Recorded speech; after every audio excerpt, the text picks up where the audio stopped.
अस्सलाम वालेकुम। पर्दा हक़ाइक़ सनसनीखेज़ इंकशाफ़ात प्रोग्राम बेनकाब में हूँ आपके साथ सफ़ान खान। आज इस प्रोग्राम में आप देख सकेंगे पूरे पाकिस्तान से, यानी आज पूरे इस मुल्क से जो डेवलपर्स हैं, जो बिल्डर्स हैं, जो ताल्लुक़ रखते हैं तामीराती शोबे से, प्राइमरीली यानी उनकी अलाइड इंडस्ट्रीज़ तो अलग हैं जो उनसे जुड़ी हुई हैं, या वो जो डाउन लाइन में आके मुख्तलिफ सप्लाई चेन में इस इंडस्ट्री से 70 से ज़्यादा इंडस्ट्रीज़ मुंसलिक हैं, लेकिन जो सब में बड़ी स्किल्ड और अनस्किल्ड लेबर फोर्स इस वक्त कहा जाता है कि पाकिस्तान में अगर रोज़गार के मौके जहाँ पर फराम किए जाते हैं वो कंस्ट्रक्शन सेक्टर होता है। तो इस तामीराती शोबे के मेजर स्टेक होल्डर्स जो हैं पूरे मुल्क से, आज इस प्रोग्राम में उनसे बात होगी। आज हम जानेंगे कि वज़ीर आज़म का जो इंसेंटिव पैकेज है या जो मराहत उन्होंने अनाउंस किए हैं, ये किस हद तक बेनिफिशियल होंगे फॉर द कंस्ट्रक्शन इंडस्ट्री। जो सेक्टर था अब इंडस्ट्री का उसको बाकायदा स्टेटस मिल चुका है, ये कितना बेनिफिशियल होगा। लो कॉस्ट हाउसिंग के हवाले से भी बात होगी। प्राइम मिनिस्टर का जो विजन है नया पाकिस्तान हाउसिंग का, उस हवाले से कुछ अहम इकदामात का ऐलान हुआ है इस पैकेज में, वो किस हद तक मुफीद साबित होंगे, स्पेशली जो पाकिस्तान में हाउसिंग गैप है इसको दूर करने में। इस इंडस्ट्री को कितनी तक़वियत मिलेगी, और आज प्रोग्राम में जो असल मकसद होगा जानने का, उससे मईशत को कितनी तक़वियत मिलेगी, इस पूरी सूरत हाल पे आज प्रोग्राम में बात होगी। आप देख सकेंगे आज के शो में लाहौर, कराची, इस्लामाबाद, गवादर, हैदराबाद, पेशावर, तकरीबन तमाम मुल्क से आप देख सकेंगे कि बिल्डर्स एंड डेवलपर्स हमें ज्वाइन करेंगे, और जो आबाद यानी association of builders and developers के रिप्रेजेंटेटिव्स अपने अपने शहरों से हमें ज्वाइन करेंगे। वो अपनी आरा देंगे, अपनी राय देंगे। इससे पहले, इससे कबल आपने किसी भी चैनल पर कहीं इतनी बड़ी नशरियात नहीं देखी होगी जहां पूरे मुल्क से स्टेक होल्डर्स ट्रांसमिशन का हिस्सा बनेंगे और अपनी राय देंगे इस अहम तरीन स्पेशल इंसेंटिव पैकेज के बारे में। प्रोग्राम का आगाज करते हैं लाहौर से। साद नज़ीर साहब मेंबर आबाद लाहौर मौजूद हैं हमारे साथ। इस्लामाबाद से आसिफ चौधरी साहब मेंबर आबाद इस्लामाबाद से मौजूद हैं। मौसी साहब भी हमारे साथ होंगे, चेयरमैन आबाद ऑन कॉल। और यहाँ कराची में हमारे साथ जैगम रिजवी साहब जो कि वज़ीर आज़म की जो टास्क फोर्स है और नया पाकिस्तान हाउसिंग उसके चेयरमैन हैं। जैगम रिजवी साहब आपका शुक्रिया, जॉइन किया आपने। आसिफ चौधरी साहब का बहुत शुक्रिया। साद नज़ीर साहब जो साथ हैं लाहौर स्टूडियो में, तमाम मेहमान हज़रात का बहुत शुक्रिया। साद नज़ीर साहब, योर इनिशियल रिएक्शन। पहले मेरा सवाल पहला यही है कि ये जो इस वक्त पैकेज है वज़ीर आज़म साहब की तरफ से ऐलान करदा, ये सिर्फ एक अनाउंसमेंट है, ताहाल ना कोई लॉ है, ना कोई नोटिफिकेशन है, ना कोई गाइडलाइंस है इसकी इंप्लीमेंटेशन की। कितना कॉन्फिडेंट आप हैं, और कब तक हम कहेंगे कि लीगल स्टेटस जो फिस्कल लॉज में तब्दीलियां होनी है, income tax ordinance, sales tax act और दीगर कवानीन में, वो कब तक होंगी? क्या आप लोगों को बताया गया है और आपका रिएक्शन इस पर क्या है? साद नज़ीर साहब। जी, thank you sir for having me on the show. बहुत अच्छी और सैर हासिल ये टॉपिक है जो आपने आज पिकअप किया है जी, कि कंस्ट्रक्शन इंडस्ट्री को जो रिलीफ पैकेज प्राइम मिनिस्टर साहब ने दिया है। सबसे पहले तो हमें इसमें पीटीआई गवर्नमेंट की और प्राइम मिनिस्टर साहब की इंटेंट देखनी चाहिए कि वो बहुत ही पॉजिटिव इंटेंट है, and he has realised it's about time that they have realised that some major changes need to be brought to the framework of how business is done in Pakistan. तो उसको realise करते हुए उन्होंने बहुत ही एक अच्छा package announce किया है, और उसकी जो बातें हैं अगर वो इम्प्लीमेंट कर दी जाएं तो पाकिस्तान में एक इकनॉमिक और फाइनेंशियल रेवोल्यूशन की बुनियाद उन्होंने रख दी है। And this country could become Singapore and Dubai इंशाल्लाह within the time period of next 3, 4, 5 years, अगर इसकी कंटिन्यूटी और तसलसल रहता है। अब जो इसमें अहम सवाल है कि ये अभी तक अनाउंसमेंट है और इसकी इम्प्लीमेंटेशन नहीं हुई, तो माजरत के साथ यही वो चीज़ है जो पीटीआई गवर्नमेंट का डायलेमा रहा है। और अभी अपने पिछले दिनों में जो तरीन साहब की और खान साहब की आपस में सरजनिश चल रही है, उसकी भी बुनियाद यही है कि जो लीगल सिस्टम है पाकिस्तान का, जो फ्रेमवर्क है, जो रूल्स ऑफ बिजनेस हैं, वो ब्यूरोक्रेट्स चलाते हैं, और ब्यूरोक्रेट्स इस सिस्टम को इम्प्लीमेंट करने में कितने खान साहब को फैसिलिटेट करते हैं। इस पॉलिसी की कामयाबी का सारा दारोमदार ब्यूरोक्रेसी के और इस्टेब्लिशमेंट के एप्टीट्यूड पे है कि वो इसको किस तरह से लेके चलते हैं। So if it is implemented, yes it would be a success. लेकिन आपकी बात सही है कि अभी ये बहुत दूर रस नज़र आता है कि इसकी फॉर एवरी डिपार्टमेंट, टैक्सेशन में इसकी अपनी इम्प्लीमेंटेशन होनी है, डेवलपमेंट डिपार्टमेंट्स में इसकी अपनी इम्प्लीमेंटेशन होनी है। और मेरे नज़दीक जी ओवरऑल साइकोलॉजी और ओवरहॉलिंग होने वाली हर सिस्टम की, हर डिपार्टमेंट की, जैसे कि एक प्राइवेट लिमिटेड कंपनी रन की जाती है और आप उसका जो HR का डिपार्टमेंट होता है वो कॉन्स्टेंटली एनालिसिस करता है कि कौन सा डिपार्टमेंट सही फंक्शन कर रहा है और कौन से डिपार्टमेंट में लूप होल्स हैं, कौन से डिपार्टमेंट में बॉटलनेक्स हैं, और वो फिर बॉटलनेक्स निकाली जाती हैं। जब से PTI की गवर्नमेंट आई है इस चीज़ पे अभी तक काम नहीं हुआ कि बॉटलनेक्स कैसे रिमूव करनी है सिस्टम की, और वही ग्रोथ में सबसे बड़ी रुकावट है। एग्जैक्टली तो अभी आपने जिस तरह कहा कि this is only an announcement और देखना है किस तरह इंप्लीमेंट होगा। शाहिद कुरैशी साहब जो कि कंट्री हेड है बहरिया टाउन के, हमारे साथ प्रोग्राम में मौजूद हैं, उनकी भी राय जानते हैं। शाहिद कुरैशी, आपका क्या इस पर इनिशियल रिएक्शन है प्राइम मिनिस्टर के इस हाउसिंग इनिशिएटिव पे, और स्पेशली ये पहली बात कि इसका लीगल स्टेटस अभी तक क्लियर नहीं है। अभी हम मेंबर आबाद लाहौर से बात कर रहे हैं, उन्होंने कहा जी legal status is not clear yet, क्योंकि ये कोई जो फिस्कल लॉज हैं वहां तब्दीली नहीं हुई है, साथ में जो इस पर अमेंडमेंट्स होनी है नहीं है, कोई SROs कोई नोटिफिकेशन नहीं है, it's only an announcement. What is your reaction Shahid साहब? सबसे पहले तो जी आपने बड़ा अच्छा ये इकदाम किया कि आज सबको यहाँ पे अपने गाँव पे इकट्ठा किया। सबसे जरूरी जो बात मैं आपसे ये करना चाह रहा हूँ ये है कि ये बात होने के साथ भाई जी के सब हो तो सब कुछ किया, लेकिन इम्प्लीमेंटेशन जब होगी तब भी पता चलेगा कि क्या हो रहा है इसमें।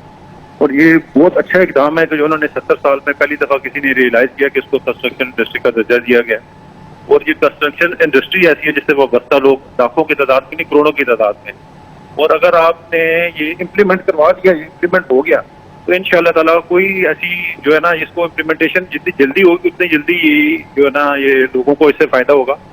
और सबसे जो जरूरी बात यह है कि इम्प्लीमेंटेशन के बाद क्या होना है। इम्प्लीमेंटेशन जब हो जाती है तो उसके बाद सबसे जरूरी जो काम है वो ये है कि एक बंदा जो NOC और दूसरी चीजें जो रूल्स के चक्कर में जो पड़ जाता है बंदा, उससे बड़ी परेशानी होती है लोगों को। तो मेरी सबसे बड़ी जो डिसीजन ये होगी कि इस प्रोग्राम के वसात से आप लोगों को ये बताना चाहूँगा कि ये एक तो इम्प्लीमेंटेशन सबसे पहले मैटर करती है। उसके बाद जब ये इम्प्लीमेंट हो जाता है तो जो अप्रूवल्स का जो होगा मसला वो फौरन जो है ना उसको दिनों में होना चाहिए, ना कि वो महीनों में चला जाए।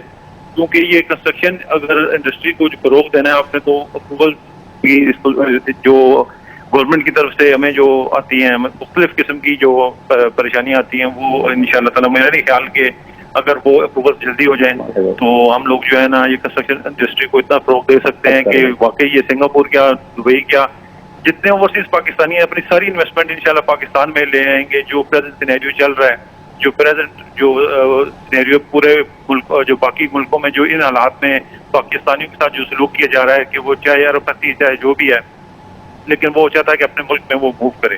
तो उसके लिए थोड़ा सा हमें यहाँ पे ओवरसीज पाकिस्तानियों को भी ख्याल करना पड़ेगा और उन्हें ऐसे काम करने पड़ेंगे ताकि इस इंडस्ट्री में जब तक ओवरसीज से बंदे नहीं आएंगे, ओवरसीज पाकिस्तानी नहीं आएंगे, और उस ओवरसीज पाकिस्तानी तब आएगा जब आप लोग उनको ये ऐसी फिजा कायम करेंगे कि ये जो बात अगर ये होगी या बात इसको बात हुए भी आज 10 दिन हो गए हैं, जो बात वही आती है कि इम्प्लीमेंटेशन की आप देखेंगे 14 को क्या ये अपना ये मैं तो ये कहता था कि जो जितने भी स्टेक होल्डर्स हैं उनको बिठा के तो तब ये पॉलिसी अनाउंस की जाती, उनसे भी मशवरत की जाती, उनकी भी राय ली जाती, तब जाके ये अनाउंस की जाती। तो मेरा नहीं ख्याल था कि ये ऐसी एक पॉलिसी होती कि जिसकी वजह से इधर पैसों की क्या रेल पेल हो जाती। इस कंडीशन में लोग जो है वो मैं नहीं समझता कि कोई यहाँ पे बेरोजगार रहे। अगर सिर्फ आप किसी इंडस्ट्री पे आप वजह दें, मेरा नहीं ख्याल कि यहाँ पे बेरोजगारी रह सकती है किसी। सही, ठीक है। अच्छा, जो आपने बात की है कि NOCs की, और ये इस पे मैं आगे बात भी हम करेंगे क्योंकि प्रोविंशियल डोमेन है या फेडरल लेवल पे इस पे मामला तय हो सकते हैं, लेकिन एक सवाल जो लीगल इस हवाले से जो कंसर्न इस वक्त है जैसा नज़ीर साहब मैं आपसे पूछना चाहूँगा, क्योंकि अब सवाल ये है कि जो बिल्डर्स एंड डेवलपर्स हैं उन्होंने एक अनाउंसमेंट तो सुन ली है बट दे आर वेटिंग। आपने कहा जी अभी साथ नज़ीर साहब ने कहा कि the dilemma of PTI government is के बहुत सी चीज़ें अनाउंस होती हैं, अमल दरामद नहीं होता, there is a confusion, there is a lack of clarity यहाँ पर है। क्या इस वक्त गवर्नमेंट की तरफ से ये जो आप, क्योंकि इनिशिएटिव्स तो बहुत से अच्छे अनाउंस हो गए, on paper on document in fiscal laws amendment जब तक नहीं होंगे nothing is concrete, nothing is in document. अब क्या इसका हल है, क्या है? देखिए जी, पहले तो हमें बिस्मिल्लाहिर्रहमानिर्रहीम हमें ये देखना चाहिए कि 70 बरस में ये फर्स्ट टाइम है कि हाउसिंग इतना एक वाइब्रेंट इशू बना हुआ है पाकिस्तान में कि this has never happened before. और ये जो पैकेज आया है ये 8-10 महीने से प्राइम मिनिस्टर टास्क फोर्स और डिफरेंट लेवल्स पे नया पाकिस्तान हाउसिंग डेवलपमेंट अथॉरिटी हम लोग काम करते रहे। टास्क फोर्स ने स्टेक होल्डर्स को ऑन बोर्ड लिया, आबाद, हसन बख्शी उस ज़माने में चेयरमैन थे, वो हमारे साथ टास्क फोर्स की मीटिंग में रहे। तो बहुत से इशूज़ होते हैं जब आप करने लगते हैं, कुछ टैक्सेशन इशूज़ होते हैं, FBR की क्लियरेंस होती है। असद उमर साहब फाइनेंस मिनिस्टर थे, ही वॉज फुली सपोर्टिव। फिर आपको पता है कि IMF की को बहुत बड़ा रोल आ गया, तो उनसे भी क्लियरेंस लेनी थी। और I really appreciate and hats off to the government कि उन्होंने छोड़ा नहीं इस मिशन को। और अब जो पिछले दिनों जो इस मौजूदा कोरोना के एनवायरनमेंट में थोड़ा सिंपथी फैक्टर भी शायद इंटरनेशनल फोरम पे आया है, तो our government prime minister was able to get this all cleared from whatever agencies were. अब देखिए होता ये है कि गवर्नमेंट ने पहले एक डॉक्यूमेंट बना होगा जो है, और ये चीज़ें बहुत पहले से अप्रूव्ड हैं उनके हैं वहाँ पर, जो वो पेपर के बाद प्राइम मिनिस्टर के पास गया होगा। और मेरी जो मालूमात हैं कि हमने जो वहाँ पे रखा गया उससे भी प्राइम मिनिस्टर ने 2 कदम आगे बढ़ के उसको सपोर्ट किया है। मसलन कुछ इंसेंटिव्स थे जो लिमिटेड मिल रहे थे, उन्होंने उसका स्कोप और बढ़ाया। अब बिल्कुल ठीक है बात कि एक नोटिफिकेशन नहीं आया अभी, वो इसलिए है कि जब आपकी एक प्राइम मिनिस्टर ने जो अनाउंसमेंट की, हो सकता है एक दिन पहले तक वो प्लस माइनस डिस्कशन होती रही, अब वो दिया जाएगा उन अथॉरिटीज़ को जिन्होंने उसको इम्प्लीमेंट करना है। तो FBR is one very important, ठीक है। तो वो जो लीगल वर्डिंग आएगी उसमें 2-4 दिन नोटिफिकेशन में लगेंगे, कोई बात नहीं। 2-4 दिन, एक ब्रेक लेते हैं। ब्रेक के आपने वक्त दिया, ज्वाइन किया प्रोग्राम में। ये जो पैकेज है, इस पर एक बात तो ये कि इसकी लीगल स्टेटस पर कितने दिन और हम इस वक्त रखेंगे, क्योंकि यहाँ पर कुछ मेंबर्स ये भी कहते हैं कि क्लैरिटी आना बड़ा जरूरी है कि ये जो अमेंडमेंट्स और लॉज में चेंजेस हैं वो कब होंगी। और दूसरा सवाल ये कि इस पूरे मामले के ऊपर जो मौजूदा माशी सूरत हाल इस वक्त मुल्क की है, क्या ये वाकई में हमारी मईशत को और कंस्ट्रक्शन सेक्टर को इन हालात में एक किक दे सकेगा? शिगानी साहब, थैंक यू वेरी मच आपका सफान, और पूरे अब तक का जो माशाल्लाह इतनी बड़ी ट्रांसमिशन कर रहा है पूरे पाकिस्तान में, और पूरी पाकिस्तान से लोगों को आपने जमा किया है, और खासकर जैगम साहब वगैरह जो एक्सपर्ट है हाउसिंग के, वो आपके साथ बैठे हैं। मैं समझता हूँ कि बहुत एक तो बड़ी बात, आपने बड़ा मुबारकबाद कि इतना बड़ा अच्छा प्रोग्राम कर रहे हैं। नंबर 2, जो ये डॉक्यूमेंटेशन है इसको ऑर्डिनेंस भी है, इसमें ऑर्डिनेंस में कुछ टैक्स के हवाले से चीजें हैं थोड़ी करनी है, तो मैं समझता हूँ कि नेक्स्ट वीक में इंशाल्लाह ऑर्डिनेंस आपका वहाँ से इस्लामाबाद वाला तो आ जाएगा। इसके अलावा प्रोविंशियल जो इश्यूज हैं उसको भी एड्रेस किया जा रहा है, वो भी मेरे ख्याल से जैसे फेडरल का आ जाएगा उसके बाद जो प्रोविंस के इश्यूज हैं उसको भी एड्रेस कर देंगे। सिंध के भी है, पंजाब में तो काफी चीजें हो रही हैं, हो गई हैं, और KPT में भी हो गई, बलूचिस्तान में होनी है। तो ये सारी ऐसी चीजें हैं कि मैं समझता हूँ पूरे पाकिस्तान की इंडस्ट्रीज ने एक साथ बूम लेना है और सभी लोग एक्टिव हो जाएंगे। कोरोना में वैसे ही हम लोग इतने परेशान हैं लोग, और चीजें बस अल्लाह मियां से इस वबा से हमारी आसानी करे। और मैं समझता हूँ कि नेक्स्ट आपका विद इन अ वीक ये प्रोसेस, नेक्स्ट वीक में आपको सारे डॉक्यूमेंटेशन रेडी हो जाएंगे। इसके अलावा आप जैसे आपने कहा कि क्या असर पड़ेगा, तो जब इतने सारे इंसेंटिव और इतनी सारी चीजें, तो गवर्नमेंट की चाहत है कि अब लोग काम करें, लोगों को एक्टिव करें, लोगों के जो भी इसके अलावा भी प्रॉब्लम होंगे, ये कंस्ट्रक्शन बोर्ड वहां पे बैठा होगा, वो उसको एड्रेस करेगा। हर प्रॉब्लम जहां भी अथॉरिटीज में होगा उसको भी एड्रेस करेगा। लोकली टैक्सेस के अलावा कोई स्टैम्प ड्यूटीज का है उसको भी करेगा। हमें अब हम सबको अब तैयारी करनी चाहिए कि हम जैसे ही हालात चेंज होते तो इंटरनल हमारे इंडस्ट्री को, एलाइड 74 इंडस्ट्रियां हैं, उन सबको हमें साथ लेके चलना है, 74 इंडस्ट्रीज को। इसके अलावा प्रोफेशनल्स जितने हैं, आर्किटेक्ट है, टाउन प्लानर है, इंजीनियर है, प्लम्बिंग के हवाले से है, इलेक्ट्रिकल के हवाले से, उन सबको मतलब एक प्रोफेशनल टीम होगी, एक आपकी इंडस्ट्री की टीम होगी, एक आपके बिल्डर डेवलपर होंगे, एक आम आदमी होंगे, इसलिए कि हर आदमी इससे इफेक्ट होना है। तो इंशाल्लाह ताला हर एक ने एक्टिव रोल अदा करना है। आम पब्लिक को बहुत बड़ा इंसेंटिव है, आम लोगों को बहुत बड़ा इंसेंटिव है कि वो अपना घर बेच के बगैर गैन टैक्स के वो दूसरी प्रॉपर्टी ले सकते हैं, नई प्रॉपर्टी। तो बहुत सारी चीजें हैं, लॉन्ग टर्म इश्यूज कर रहे हैं, बहुत सारे प्रॉब्लम्स भी गवर्नमेंट को थे। IMF के हवाले से काफी जगहों पे खुद प्राइम मिनिस्टर ने पर्सनली उनको एड्रेस किया है। तो मैं समझता हूँ कि ये वक्त ऐसा है कि इसी वक्त भी ये सारी चीजें हो सकती थी, और ये कंडीशन दुनिया भर की बिल्कुल डिफरेंट कंडीशन है, और पूरी दुनिया में एक्सपोर्ट और ट्रैवलिंग और दूसरी इंडस्ट्री सब खत्म है। तो ये लोकल इंडस्ट्रीज को हमें चलाना है, आपकी कंस्ट्रक्शन एक्टिविटीज को करना है, हर आदमी को घर प्रोवाइड करना है इंशाल्लाह ताला। तो मैं समझता हूँ कि बहुत बेहतर उस पर ट्रैक पे चीजें जाएंगी। एग्जैक्टली शिगानी साहब, और मैं आसिफ चौधरी साहब से जो मेंबर आबाद हैं इस्लामाबाद से, उनसे भी उनकी राय जानना चाहूँगा इस्लामाबाद के हवाले से स्पेसिफिकली भी। आसिफ चौधरी साहब, और ये फरमाइएगा क्योंकि क्या इस वक्त पाइपलाइन पे मंसूबे हैं जो इस पैकेज के अनाउंसमेंट के बाद ज्यादा तेज उनके अनाउंसमेंट यानी बहुत जल्द हम सुनेंगे? जिस तरह अभी शेखानी साहब ने कहा कि एक हफ्ते में यानी नेक्स्ट वीक ये कह रहे हैं कि ऑर्डिनेंस आ सकता है, तो are there any projects in pipeline और इसका इंपैक्ट पड़ेगा इस ऑर्डिनेंस जो लाइकली है इसके बाद कितना इंपैक्ट पड़ेगा? बिस्मिल्लाहिर्रहमानिर्रहीम। फर्स्ट ऑफ ऑल तो मैं बहुत शुक्रिया अदा करता हूँ कि आपने ये बिल्कुल राइट टाइम पे इस टॉपिक को डिस्कस किया, जब तमाम स्टेक होल्डर्स एक पेज पे हों और गवर्नमेंट भी उसको इंसेंटिव देने के पोजीशन में है। और गवर्नमेंट ने बेसिकली, क्योंकि ये एक सिचुएशन ऐसी आई है जिसके बाद ये एक मेगा किस्म का एक पैकेज बनाया है। गवर्नमेंट पिछले 2 साल से इस चीज़ को अंडरस्टैंड करी थी कि ये इम्पॉर्टेंट इंडस्ट्री है, इसके साथ अलाइड इंडस्ट्रीज़ हैं, अगर ये मूव होगी तो बाकी सारी इंडस्ट्रीज़ भी मूव होंगी। लेकिन उनकी अपनी प्रॉब्लम्स थी, इश्यूज़ थे IMF के साथ और FATF के। अब आके जो कोरोना सिचुएशन के अंदर आके इकोनॉमिक पैकेज देने की बात हो रही है, तो पूरी दुनिया इस वक्त इस सिचुएशन को हैंडल करने के लिए है, क्योंकि ये एक इंडस्ट्री का स्टेटस दिया गया है कंस्ट्रक्शन का।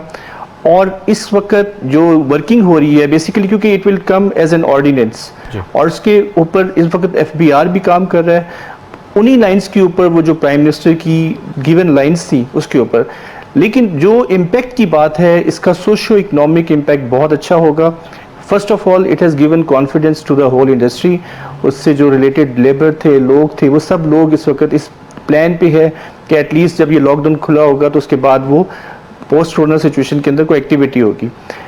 पॉइंट इस वक्त ये है कि ये जो इसको जितना अच्छे तरीके से इम्प्लीमेंट किया जाएगा, जो स्टेक होल्डर्स हैं उनको अब इस वक्त इसके 3 मेजर कंपोनेंट्स बनते हैं, जो कि one part is the real estate sector, second is construction industry and the third is the allied industry. Government ने कहा है कि जी अलाइड इंडस्ट्री और कंस्ट्रक्शन इंडस्ट्री को हम इंसेंटिव्स दे रहे हैं। रियल एस्टेट वाले कहते हैं कि जी हम जब तक कोई प्रॉपर्टी में से हम पैसा नहीं निकाल सकेंगे, जब तक उसके लिए कुछ एड्रेस नहीं करेंगे। अब मैंने अगर 300 घरों का प्रोजेक्ट प्लान किया हुआ है, I need two by first of all land. अब वो लैंड में परचेजिंग होगी तो मैं उसके बाद वो 300 घर बना सकता हूँ। इस वक्त इस चीज़ की अशद ज़रूरत है कि ऑर्डिनेंस आने के साथ साथ, क्योंकि इन्होंने इस वक्त रियल्टर्स एसोसिएशन ऑफ पाकिस्तान और आबाद को ऑन बोर्ड किया है, तो इनकी रिकमेंडेशंस के ऊपर एक कॉम्प्रीहेंसिव पैकेज दिया जाए, क्योंकि इस किस्म की सिचुएशन इनके पास पहले भी नहीं आई गवर्नमेंट के पास और आइंदा भी नहीं आएगी, क्योंकि इंटरनेशनल बॉडीज इस वक्त इसको फेवर करना चाहती हैं।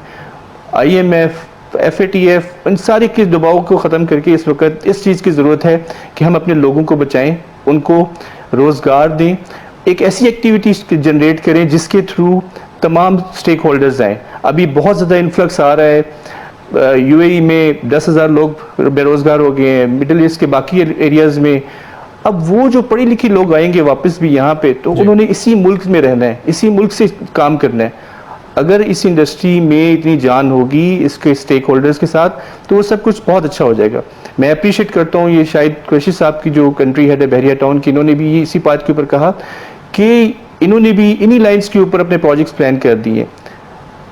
तो इस वक्त इस चीज़ की अशद ज़रूरत है कि नोटिफिकेशन ऑर्डिनेंस से पहले तमाम लोगों को, स्टेक होल्डर्स को ऑन बोर्ड करके उसके मुताबिक किया जाए, ताकि बाद में अमेंडमेंट्स और इन चीज़ों के ऊपर ना जाया जाए। अगर इन्होंने रियल एस्टेट को साथ में फिर भी FBR 111 के तहत उनको पूछता रहा, प्रॉब्लम्स क्रिएट करता रहा, तो ये अगर मैंने घर बेच दिया कंस्ट्रक्शन में और बायर के पास FBR की, FIA की इन्वेस्टिगेशन चल रही है, तो वो फ्राइटेंड एलिमेंट तो ख़त्म नहीं होगा। एग्जैक्टली तो इसलिए ज़रूरी है कि इस वक्त तमाम स्टेक होल्डर्स ये जो पूरी सूरत है, इसमें जो लो कॉस्ट हाउसिंग है और जो नया पाकिस्तान हाउसिंग के हवाले से है, अब आपके पास, क्योंकि हम ये जान रहे सुन रहे हैं कि इस वक्त बहुत से फॉरेन इस वक्त इन्वेस्टर्स भी हैं जो इस इंडस्ट्री में इंटरेस्टेड हैं, स्पेसिफिकली जो प्राइम मिनिस्टर का लो कॉस्ट हाउसिंग इनिशिएटिव है जो आप टास्क फोर्स को हेड कर रहे हैं, तो वो भी इस वक्त इंटरेस्टेड हैं। पहले तो ये बात कि ऐसी इंटरेस्ट है फॉरेन डेवलपर्स और बिल्डर्स का, इसको अगर आप कंफर्म, और ये ज़्यादा उनको फैसिलिटेट करेगा या लोकल होंगे मुस्तफीद, लेकिन इतना ज़्यादा नहीं, ज़्यादा बेहतर उनके नहीं होगा, क्या ये कहना दुरुस्त होगा? देखिए, फॉरेन इन्वेस्टर्स डेफिनेटली, मेरी जो मालूमात है, और इस तरह यूरोप से भी कुछ आए, कनाडा से भी आए, और उन्होंने बहुत सर्वे भी किया। तो 10 इश्यूज होते हैं, वॉल्यूम चाहिए। वेलकम बैक, आप देख रहे हैं बेनकाब, और बेनकाब में आज आप खुसूसी प्रोग्राम देख रहे हैं जिसमें जो बिल्डर्स एंड डेवलपर्स हैं पूरे मुल्क से हमारे साथ मौजूद हैं और वो अपनी राय बता रहे हैं।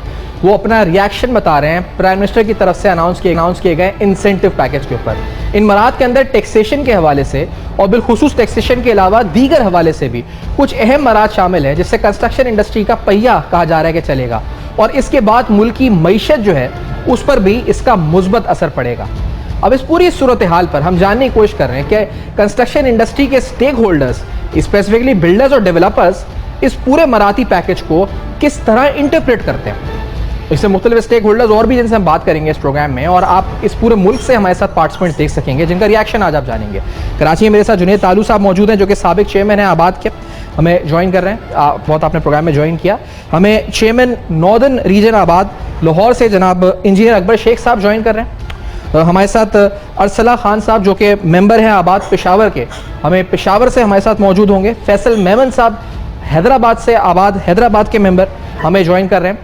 और इसी तरह से मैं आपको बताऊं कि प्रोग्राम आगाज़ करते हुए इरफान आलम साहब जो कि जनरल सेक्रेटरी हैं ऑल कराची रियल्टर्स एसोसिएशन के, he is also joining us. तो पहले इरफान आलम साहब आपसे मैं पूछना चाहूँगा बायर्स के हवाले से, क्योंकि आप रियल एस्टेट के शोबे से हैं, ये फरमाएं कि अब जो प्रॉपर्टी खरीदेगा, नई प्रॉपर्टी हो या पुरानी प्रॉपर्टी हो या कंस्ट्रक्शन में कोई बायर जो खरीदने जाएगा, उसको इन इंसेंटिव से क्या फर्क पड़ेगा? क्या उसकी भी इनकम पे, जो सोर्स ऑफ इनकम पे एग्जेम्पशन है?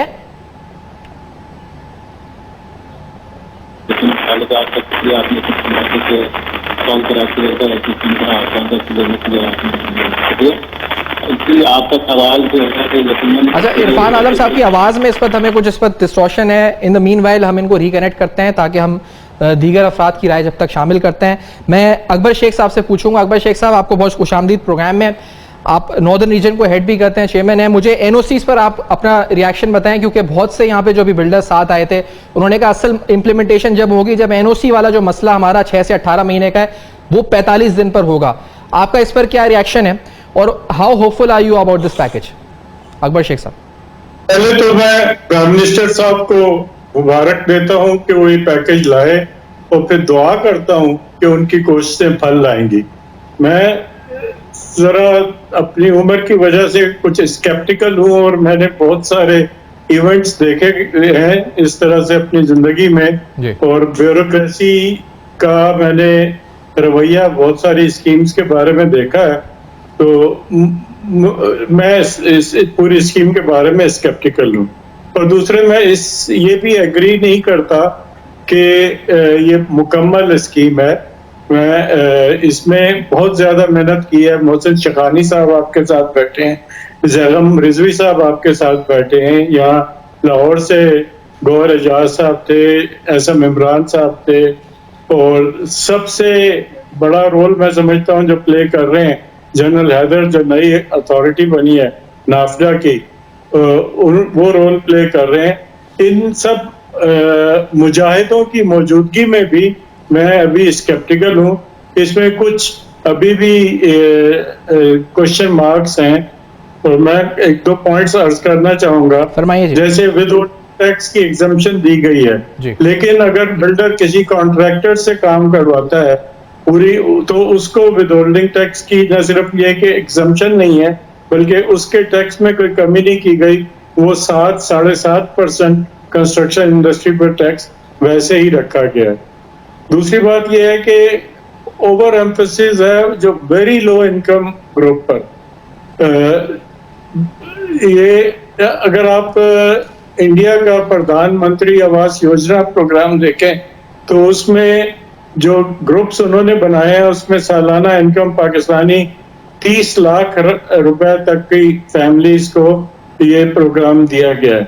तो इसमें अभी तक मिडिल क्लास और लो मिडिल क्लास के बारे में इस पे कोई एम्फेसिस नहीं दी जा रही। तीसरी बात ये कि 30 अरब रुपए की सब्सिडी का जिक्र है, लेकिन ये अभी तक नहीं बताया गया, और ये जैगम रिजवी साहब गवाह हैं। इन्होंने खुद बहुत ज्यादा कोशिश की है कि बैंक्स को कुछ आमादा किया जाए मॉर्गेज फाइनेंसिंग के लिए।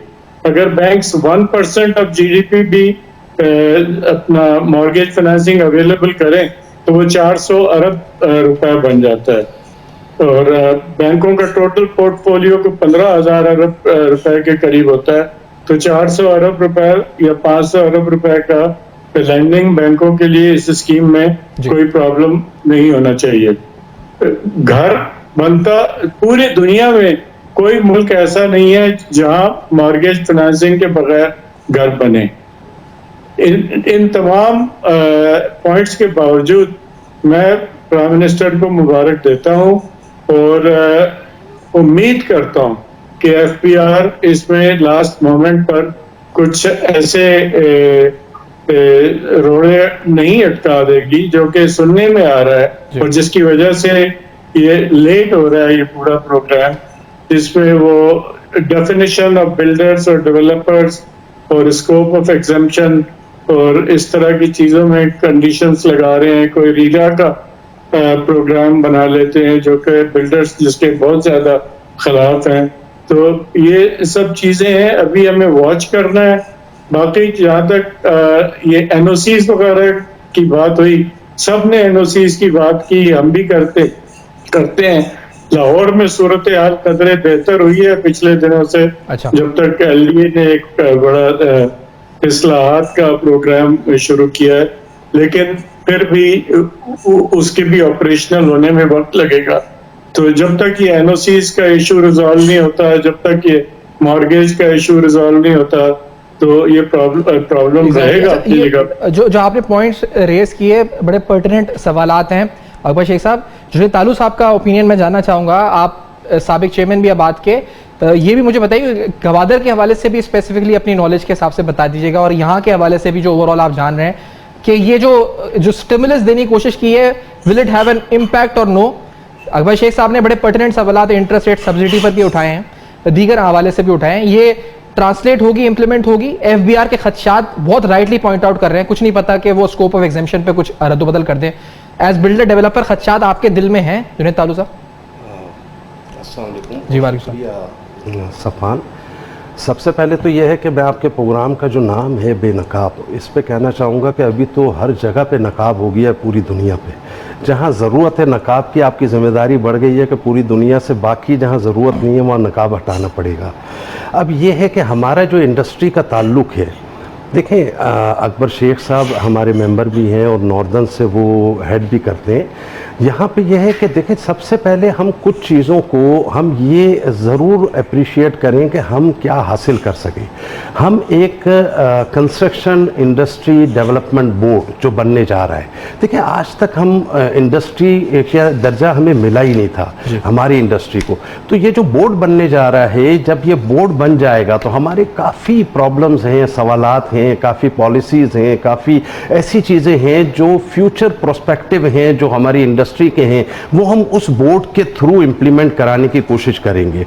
जो अकबर शेख साहब के कुछ क्वेश्चंस हैं वो सब चीज़ें होंगी, लेकिन फर्स्ट स्टेप जो है वो इतना वजनदार है कि अगर ये आज तक हो नहीं रहा था और आज इनकी गवर्नमेंट ने किया है, तो मैं बिल्कुल शुक्रगुजार हूँ इमरान खान साहब का और इनकी गवर्नमेंट का।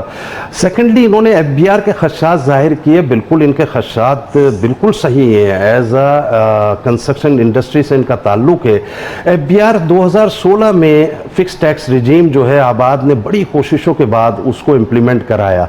ब्यूरोक्रेसी ने 6 महीने से ज़्यादा चलने नहीं दिया।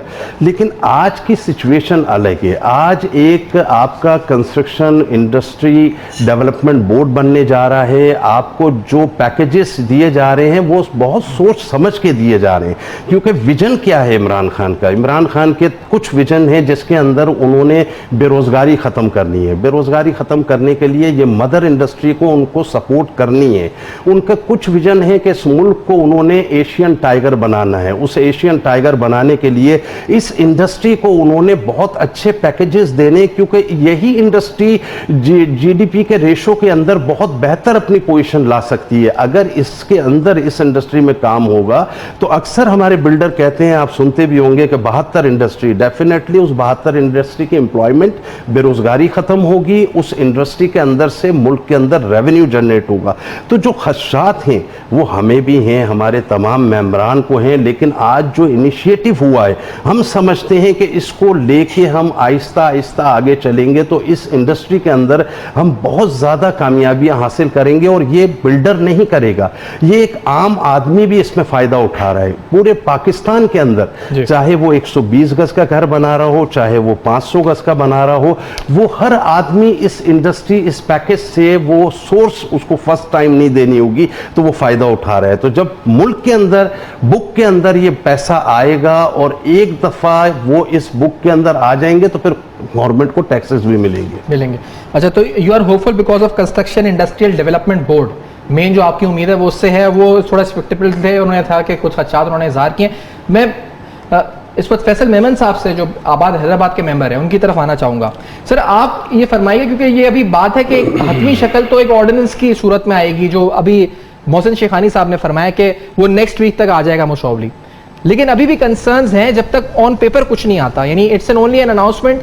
टिल देन के इनकम टैक्स लॉज अमेंड नहीं होते, टिल देन के फिस्कल लॉज, जो दीगर सेल्स टैक्स और दीगर जो विद होल्डिंग के कवानीन में रद्दोबदल है, कैपिटल गेन टैक्स, वो एक अमली शक्ल में सामने नहीं आता। तो वो उसका इंतजार कर रहे हैं अभी डेवलपर्स, बिल्डर्स। हैदराबाद में क्या सिचुएशन है इन स्पेसिफिक, और कितने प्रोजेक्ट्स आप समझते हैं हैदराबाद में इस पैकेज के बाद आ सकते हैं? फैसल साहब।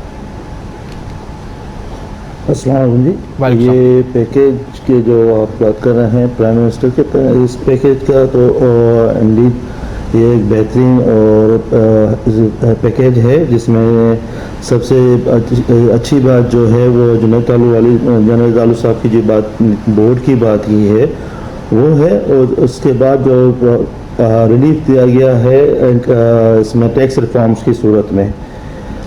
यकीनन हमारी जो पिछली हिस्ट्री है उसमें इस चीज़ को हम ज़रूर देखते हैं कि जो ऑन पेपर और कमिटमेंट में कुछ डिफरेंस आता रहता है, मगर अब हम होपफुल हैं कि आबाद ऑन बोर्ड होने की वजह से इसमें काफ़ी हद तक हमें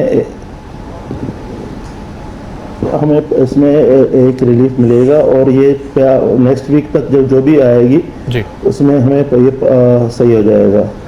मगर जो हमारे पास हैदराबाद में या इसमें पोजीशन है उसमें थोड़ा सा ग्राउंड रियलिटीज़ को भी हमें देखना पड़ेगा, क्योंकि जो हमारी इंडस्ट्री है, कंस्ट्रक्शन इंडस्ट्री, वो न सिर्फ जो रिलीफ फेडरल गवर्नमेंट प्रोवाइड कर रही है उसकी तो, मगर जो हमें प्रमोशनल में हमें जो हमारे एनओसीज प्रमोशनल गवर्नमेंट के साथ हैं मुंसलिक, उस वजह से हमें जो प्रॉब्लम्स वहाँ से आ रहे हैं, जब तक प्रमोशनल और फेडरल गवर्नमेंट इस चीज़ पे एक ऑन सेम पेज नहीं होगी तब तक हमें ये प्रॉब्लम सामने आएगा। सही।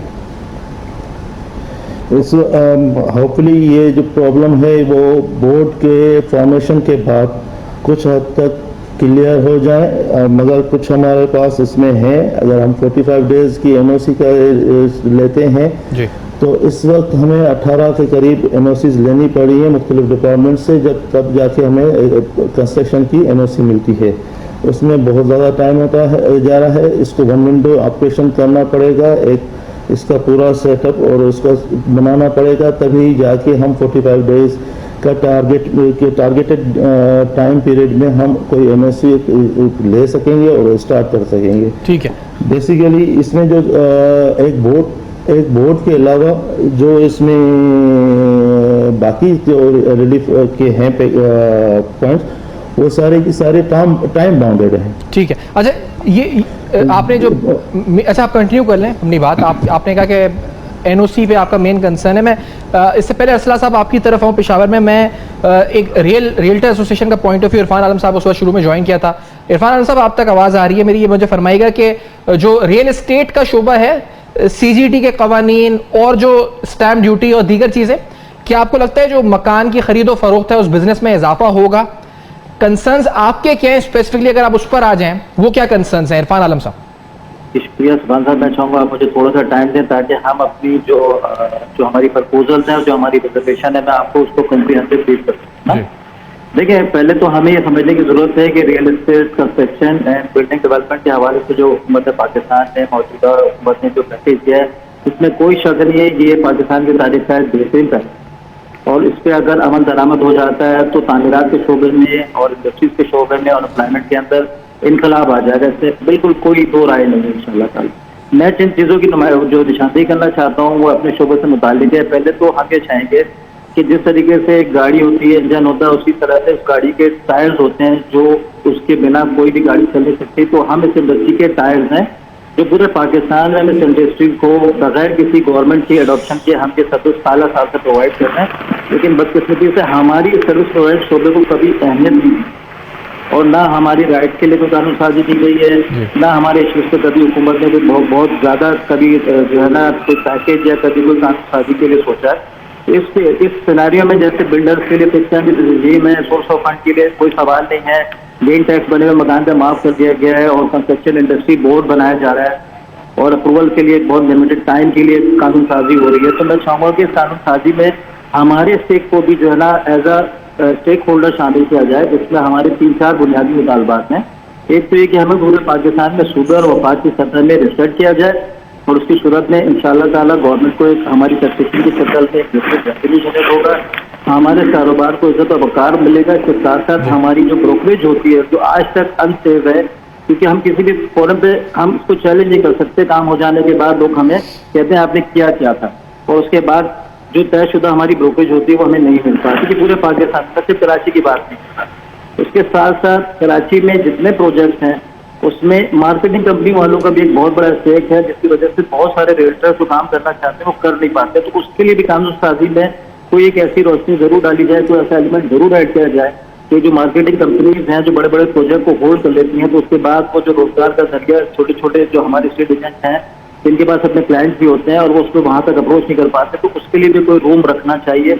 इसके साथ साथ कराची में हमारी जितनी भी इस वक्त डिक्लेयर रोड हैं, जो कमर्शियल डिक्लेयर रोड हैं, जो कि मुतनाज़ा कानून साजी जिसको हुकूमत उसको बेहतर तौर पर रिप्रेजेंट नहीं कर रही सुप्रीम कोर्ट कराची डिस्ट्रिक्ट में, उसमें भी वफाक और सिंध हुकूमत बेहतरीन तरीके से उसको रिप्रेजेंट करे, ताकि बहुत सारे लोग हैं जिनके प्लॉट कमर्शियल कन्वर्जन पे आकर रुके हैं, अप्रूवल पे रुके थे, जिसकी वजह से बहुत सारे लोगों के प्रोजेक्ट इस वक्त आसमान और खजूर के बीच में अटके हैं। इसके साथ साथ मैं चाहूंगा कि बैंकिंग सेक्टर को भी इन्वॉल्व करने की जो इंडस्ट्री की शक्ल में बात की जा रही है, तो उसमें लो मार्जिन के अंदर इसमें रियल एस्टेट एजेंट्स को भी किसी तरीके से कोई किरदार दिया जाए कि ताकि वो इरफान साहब, मैं मजीद से आपसे क्योंकि ये सवाल एक पूछना चाह रहा हूँ कि इससे पहले कि हम ब्रेक की तरफ जाएं कि ये जो अब जो रियल्टर्स हैं उनका सीजीटी पे जो होल्डिंग पीरियड 8 साल का है फॉर रियल एस्टेट प्लॉट्स, वो 8 साल है इस वक्त, ये आप इससे मुतमईन है? पहली बात तो ये, दूसरी बता दें और कि ये जो बायर है उसके लिए अभी एग्जेम्पशन है ऑन सोर्स ऑफ इनकम, अगर वो कोई प्लॉट खरीदता है या वो कोई रिहायशी प्रॉपर्टी खरीदता है तो भी एग्जेम्पशन है या नहीं है, ये क्लैरिफाई करें।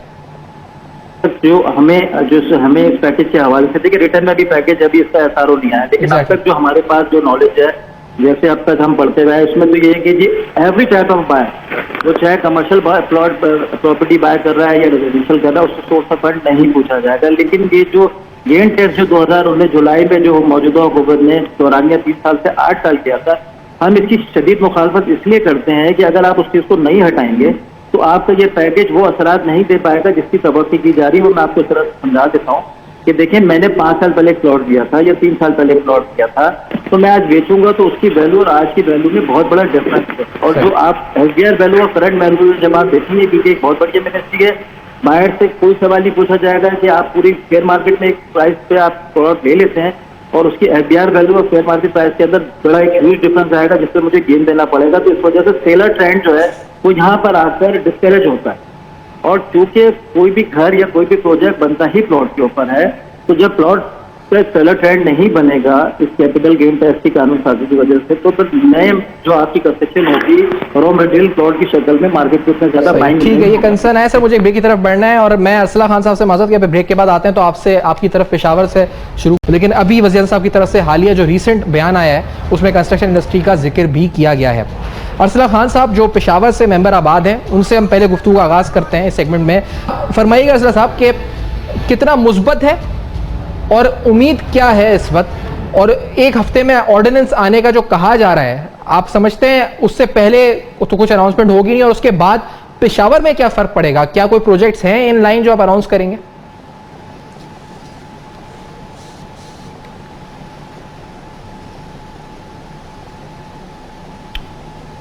मेरी आवाज़ अरसला साहब तक आ रही है जी? अगर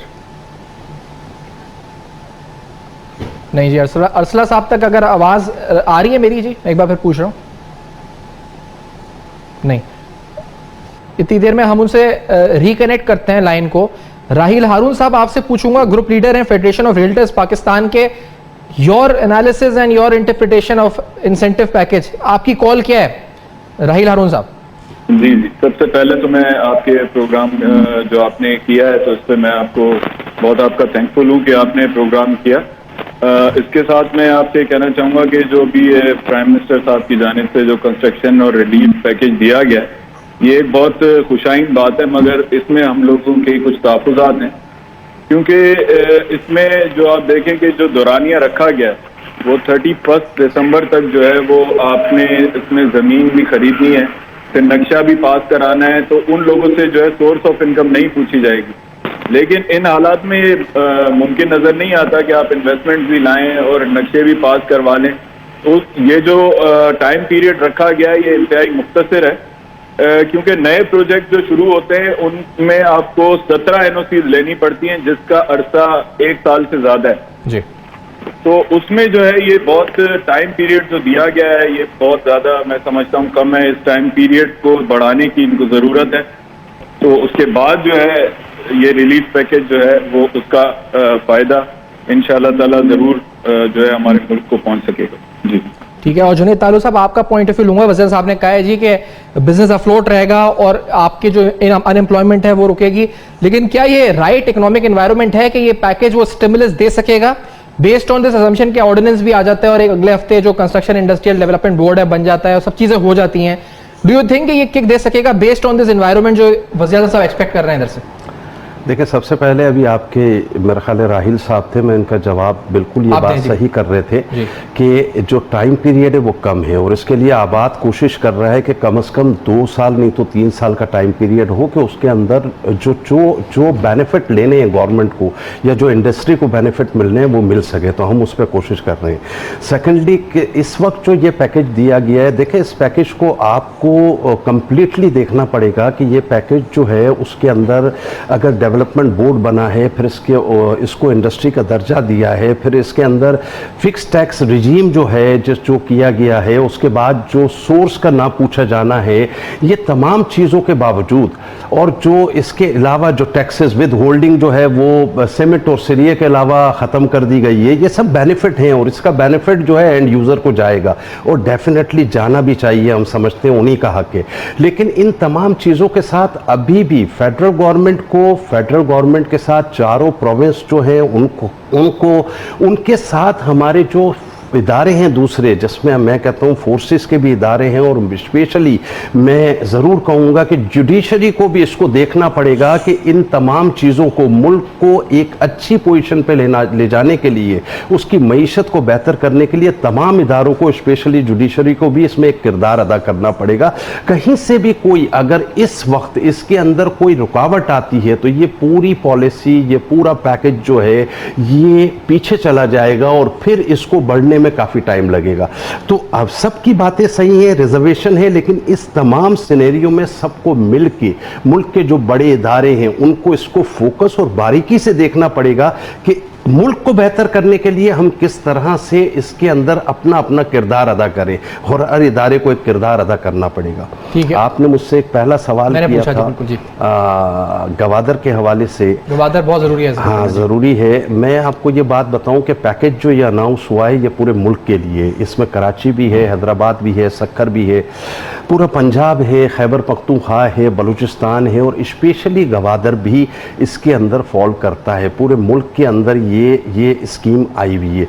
अच्छा, गवादर जो है उसका सबसे बड़ा, अगर आज हम देखते हैं कराची के बाद, देखिए कराची क्यों डेवलप हुआ। अगर कराची की स्पीड डेवलपमेंट की पहुंची जहां तक भी, तो वो एक पोर्ट सिटी था। इसके बाद अगर हम देखते हैं तो हमारे मुल्क में गवादर, वो भी एक पोर्ट सिटी है, और उस पोर्ट सिटी के साथ गवादर के अंदर एक सी पैक भी है, और उसके आगे भी वो जाता है वन मैप वन रोड के हवाले से। मकसद उस गवादर के अंदर सबसे बड़ी चीज़ हुई कि उसके अंदर 2050 तक का मास्टर प्लान अप्रूव हो गया है। मैं ज़रूर कहना चाहूँगा तमाम प्रोविंस को कि उनको भी अपने मास्टर प्लान जो है अब इनिशिएट करके उसको एक किसी स्टेज पे ले आना चाहिए। तो गवादर का बेनिफिट मास्टर प्लान का अप्रूव होना, एक प्रॉपर बायलॉज जो हैं उसके रेगुलेशन वो भी उन्होंने पास कर दिए, और उसके बाद ये स्कीम जब आएगी तो गवादर एक ऐसी वर्जन मार्केट है इस वक्त, और उसका स्कोप इतना बड़ा है कि लोगों की वहां पे इन्वेस्टमेंट भी जाएगी, और वहां डेवलपमेंट का जो इन्होंने पैकेज दिया है उसका बड़ा बेनिफिट मिलेगा गवर्नमेंट को। ठीक है, और असला खान साहब आपकी तरफ आएंगे। पेशावर में आपका रिएक्शन क्या है, इंटरप्रिटेशन क्या है, क्या कोई तहफ़्फ़ुज़ात हैं, वेलकम करते हैं इसको, और अगर कोई कंसर्न्स हैं तो प्लीज शेयर करें। असला खान साहब, इसमें जी हम पहले तो ये समझते हैं कि एक बहुत हिस्टोरिक रॉन्ग था जो अभी इस पैकेज में करेक्ट हुआ है। जो आपकी कंस्ट्रक्शन इंडस्ट्री है ये वाइड इंडस्ट्री नहीं है, but this is a mother of all industries. ऐसी कोई और इंडस्ट्री नहीं है जो इतनी ज़्यादा डिफरेंट इंडस्ट्रीज़ को साथ लेके चले। उसको रिकग्नाइज करना और उसको एक्नॉलेज करना एक बहुत बड़ा स्टेप है। नंबर 2 जी, मैंने हमारे दोस्तों की बातें सुनी वगैरह, इसमें मैं हमारा पेशावर से हमारा इसमें जो असेसमेंट अंडरस्टैंडिंग हमारी ये है कि ये नॉर्मली जब भी किसी इंडस्ट्री को कोई पैकेज जाता है तो यूजुअली जो बहुत अमीर लोग होते हैं उनको टैक्स बेनिफिट वगैरह चीज़ें आती हैं। इस वाले पैकेज में हम ये समझते हैं कि बहुत अमीर जो बड़े बड़े डेवलपर्स हैं उससे लेके जो बहुत लोअर मिडिल क्लास है, जो एक आदमी 3 मरले का घर खुद बनाना चाहे, उसको भी बेनिफिट है इस चीज़ के अंदर। इसके अलावा इसके अंदर जी जो ये एक सर्टन एमनेस्टी है, इस पे कन्फ्लिक्टिंग व्यूज़ थे बाज़ लोगों को जो अब हम सारे जो टैक्स देते हैं वो कहते हैं कि भाई हम टैक्स दे रहे हैं तो बाकी किसी को एमनेस्टी क्यों मिलनी चाहिए, और उनकी बात मैं रिस्पेक्ट करता हूँ, मैं एग्री भी करता हूँ। लेकिन बात यह है कि बहुत से लोगों ने डर और खौफ के मारे पैसे मैट्रिसों में रखे होते हैं। उनका फ़ायदा, उस पैसों का फ़ायदा ना उनको होता है, ना मुल्क को होता है, ना गरीब लोगों को होता है।